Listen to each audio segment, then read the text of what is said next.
আমার গল্প কবিতার চ্যানেলে সকল শ্রোতা বন্ধুদের স্বাগত। আমি আজকে বাবুরাম মণ্ডলের লেখা একটি গল্প পাঠ করে শোনাচ্ছি। গল্পের নাম প্রতিশোধ। বউ ভাতের ঠিক 3 দিন পরেই গভীর রাতে বিছানা থেকে বউ উধাও। নিশ্চিত ভোর রাতে পালিয়েছে। আগের রাতেও আমার পেটে পা তুলে শুয়েছিল। শখানেক সোহাগের কথা বলেছিল। ঠাস ঠাস 4-5টা চুমুও খেয়েছিল। পালাতে যে পারে তার আন্দাজ বিয়ের রাতেই পেয়েছিলাম। সিঁদুরদানের সময় অনেকক্ষণ হেসে আমার দিকে বাঁকা চোখে চেয়ে বলেছিল, পালাতে পারি, কিন্তু ভেবেচিন্তে কাজ করো, এখনও সময় আছে। তখন মনে হয়েছিল বিয়ের আনন্দে ইয়ার্কি করছে বনানী।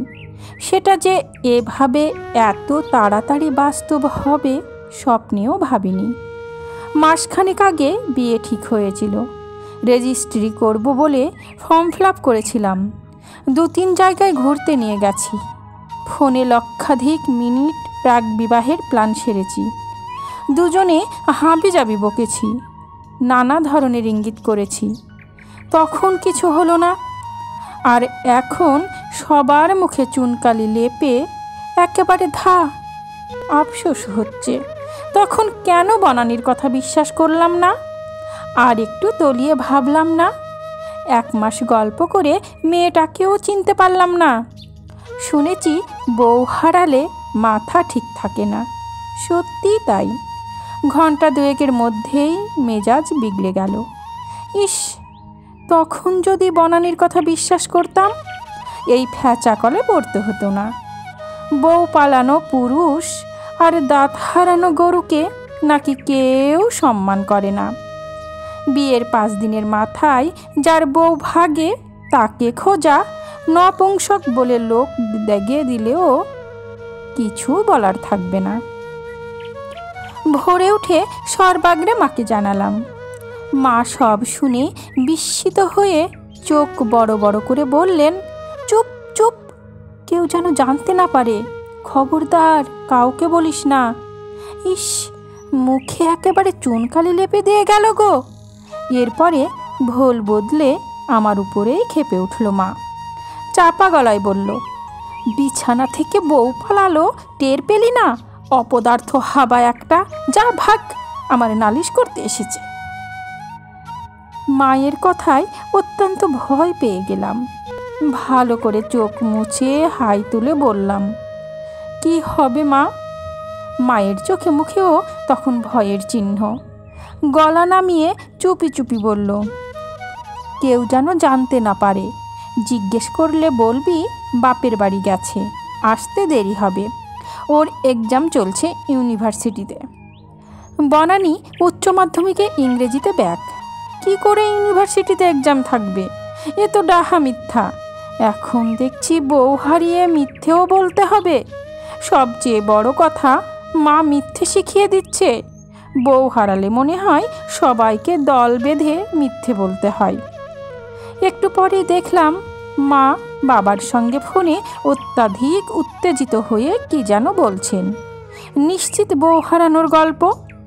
বাবা দার্জিলিং জর্জ কোর্টের উকিল।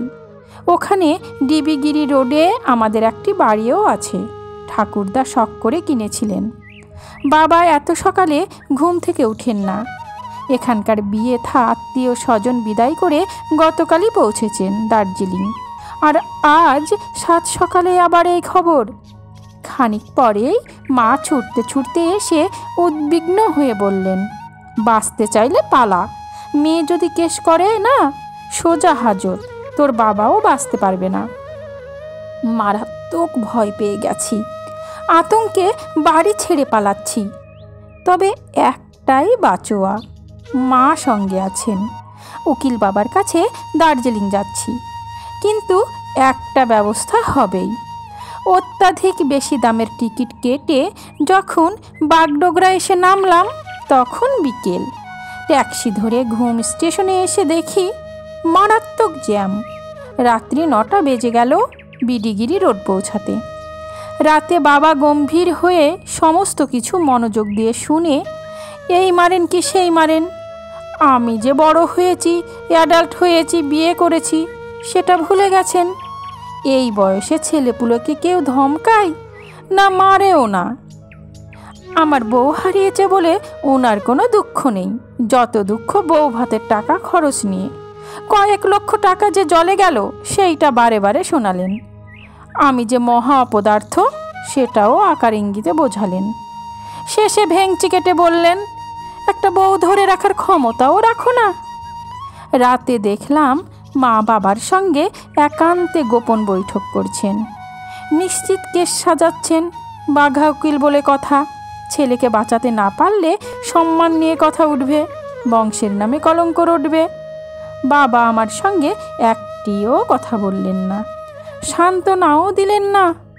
বউ হারালে কি কি বিপদ হতে পারে সেটাও জানালেন না। শুধু গম্ভীর হয়ে গোটা 2 পান খেয়ে মায়ের সঙ্গে কি নিয়ে খিটিমিটি করে শুতে গেলেন। বাবার বউ হারালে আমি নিশ্চিত অন্তত গোটা 10 উপদেশ দিতাম। উপদেশ দিতে না পারলেও সান্ত্বনা দিতাম, অভয় দিতাম, ভয় না পেতে বলতাম। খুব সকালে মায়ের হাঁটার অভ্যেস। দার্জিলিং এলে একা একা হাঁটেন না, উঁচু নিচু রাস্তা বলে পড়ে যাবার ভয়। বাবা একবার মাকে বলেছিলেন, গোটা হিমালয়ের যা ওজন মায়েরও নাকি তাই। সেই নিয়ে কুরুক্ষেত্র বেঁধেছিল একবার। ফলে আমাকেই ডেকে তুলে, এক বউহারা দুঃখীকে ডেকে তুলে সকালে নিয়ে চললেন হাঁটতে। বনানীর দুঃখে অনেকবার চোখে জল এসেছে, গোপনে রুমাল দিয়ে মুছেছি। একা থাকলে দুঃখটা উপভোগ করা যায়, এই সকালটাই ছিল তার বেস্ট সময়। এখন মায়ের সঙ্গে হাঁটতে যেতে মোটেই মন চাইছে না। বালিশ ভিজিয়ে বনানীর কথা ভাবতে ভালো লাগছিল। হঠাৎ ডেকে তোলাতে ওই সামান্য স্বাদটুকু পূরণ হলো না। এদিকে যাব না বলার সাহসও নেই আমার। হাঁটতে হাঁটতে আমরা রেলওয়ে স্টেশনের কাছে এসে গেছিলাম। কয়েকটা হোটেলের ফাঁক দিয়ে এখান থেকেই কাঞ্চনজঙ্ঘা দেখা যাচ্ছে। আকাশ এত পরিষ্কার, মনে হচ্ছে হাত বাড়ালেই নাগাল পাবো কাঞ্চনজঙ্ঘার দুধ সাদা বরফ। হঠাৎ মনে হলো 1 নম্বর প্ল্যাটফর্মের টিকিট কাউন্টারের সামনে বনানী। আমার সঙ্গে প্রথম যেদিন দেখা করতে এসেছিল সেই রকম চুড়িদার পরা, ওড়নাটা পর্যন্ত মিলে যাচ্ছে, নিশ্চিত ওটা বনানী। কিন্তু টিকিট কাউন্টারের সামনে কেন? টিকিট কাটবে নাকি? আবার কোথাও পালাবে? ওর সামনে আরও 2-3 জন দাঁড়িয়ে, দেখে মনে হচ্ছে উদ্বিগ্ন। একবার ভাবলাম দৌড়ে গিয়ে জাপটে ধরি। আবার ভাবলাম যদি বনানী না হয়, বনানীর মতো দেখতে অন্য মেয়েও তো হতে পারে, অন্য কারো বউ হতে পারে। 7 সকালে অন্যের বউকে জড়িয়ে ধরলে আস্ত রাখবে না, যতই উকিলের ছেলে হই না কেন। মাও দেখেছে, দেখে চিৎকার করে ডাকতেও শুরু করেছে। মায়ের ডাক শুনে আমি নিশ্চিত হলাম ওটা বনানী। ধরে যেন প্রাণ ফিরে পেলাম। চিন্তায় চিন্তায় প্রায় আধমরা হয়ে গেছিলাম। সত্যি সত্যি খুঁজে না পেলে কি যে ছিল কপালে ভগবান জানেন। কাউন্টারের কাছে গিয়ে মা অনেকক্ষণ ধমকালো বনানীকে, অনেক উল্টোপাল্টা কথা বলল। শেষে হাত ধরে নিয়ে চলল ডিবিগিরি রোডের বাড়িতে। পথে বনানী একটিও কথা বলল না, শুধু আমার দিকে ফিরে একবার কিল দেখালো। আমি অবাক, মেয়েটার মোটেই লাজ লজ্জা নেই। বাড়ি থেকে পালিয়ে আবার আমাকেই মারতে চাইছে, আশ্চর্য মেয়ে। বনানীকে দেখে বাবা একদম চুপ, গম্ভীর হয়ে অন্য ঘরে চলে গেলেন। আশ্চর্য, বাবার অন্তত একবার বকাবকি করা উচিত ছিল। আমার তখন থেকে রাগ উঠে রয়েছে, এখনও কিছু বলতে পারিনি। না বলে চলে এলে কত দুশ্চিন্তা হয়, বনানী বুঝবে কি করে? অবশ্যই বাবার বকা উচিত ছিল। বাবা কিছু বলুক বা না বলুক, সময় পেলেই আমি নিশ্চিত 2-4 কথা শোনাবো। হঠাৎ দেখি মা বৌমাকে আদর করছে, কি যেন খাইয়ে দিচ্ছে। কবে এখানে এসে সোয়েটার কিনে রেখে গেছিল সেটা বের করে দিয়েছে।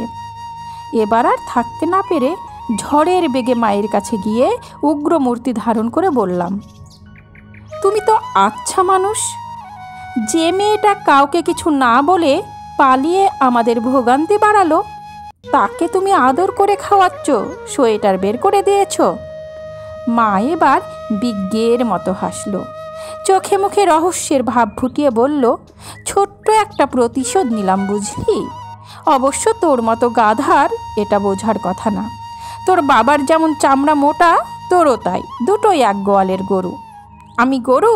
যা বাবা, আমার বউ হারালো আর আমারই দোষ, যে পালালো তার কোনো দোষ নেই। কিন্তু প্রতিশোধ? কিসের প্রতিশোধ? আমি তো কোনো অন্যায় করিনি। মা আমার উপর প্রতিশোধ নেবে কেন? নিশ্চয় কিছু গণ্ডগোল হচ্ছে। নিশ্চিত বনানী ভুল বুঝিয়েছে মাকে। না, এভাবে ছেড়ে দিলে হবে না। কি অন্যায় করেছি সেটা জানতেই হবে। ওনাদের চাপেই তো বিয়ে করেছি, অন্যায় আবার কবে করলাম? আচ্ছা, মুশকিল তো, কিছু একটা না বললে হচ্ছে না দেখছি। মা বলে অন্যায় করবে এটা হতে পারে না। আমার উত্তেজিত ভাব দেখে মা হেসে হাত ধরে বনানীর পাশে বসিয়ে বলল, তুই একবার কাউকে না বলে বাড়ি থেকে পালিয়েছিলি, মনে আছে? 3 দিন কোনো খবর দিসনি। ওই 3 দিন যে কিভাবে আমার কেটেছিল জানিস না। না খেয়ে কেঁদে কেঁদে প্রায় মরেই গেছিলাম। বাড়ি ফিরে একবারও তোর মনে হয়নি মা কত কষ্ট পেয়েছে? একবার জিজ্ঞেস করে দেখি। মা আবার বললেন, বনানীকে আমি দার্জিলিং পাঠিয়েছিলাম। আমি যুক্তি দিয়েছিলাম পালানোর, তোর বাবাও সব জানে। আপনজন হারালে কত কষ্ট হয় একবার অনুভব করে দেখ। সত্যি বাবার উপর রাগ করে একবার বাড়ি থেকে পালিয়েছিলাম। মা কি পরিমাণ কষ্ট পেয়েছিলেন একবারের জন্য জিজ্ঞেস করিনি তখন। সত্যিই অন্যায় করেছিলাম তখন। আমি উঠে ধীরে ধীরে মায়ের কাছে যেতেই মা আমাকে বুকে চেপে ধরে চোখ মুছে বললেন, ওরে খোকা, জানিস না সন্তান চোখের আড়াল হলে মা কতটা উতলা হয়, কষ্ট পায়। আমি কোনো কথা বলতে পারলাম না আর, শুধু অবুঝ শিশুর মতো মাকে জড়িয়ে ধরে রইলাম অনেকক্ষণ, সেই ছোট্টবেলার মতো। সমাপ্ত। গল্প প্রতিশোধ। কলমে বাবুরাম মণ্ডল, কণ্ঠে আমি রোজি। আমার গল্প পাঠ যদি আপনাদের ভালো লেগে থাকে তাহলে চ্যানেলটি সাবস্ক্রাইব করে পাশে থাকবেন। আপনাদের ভালো লাগা, ভালোবাসা ও সহযোগিতা আমার চলার পথের পাথেয়।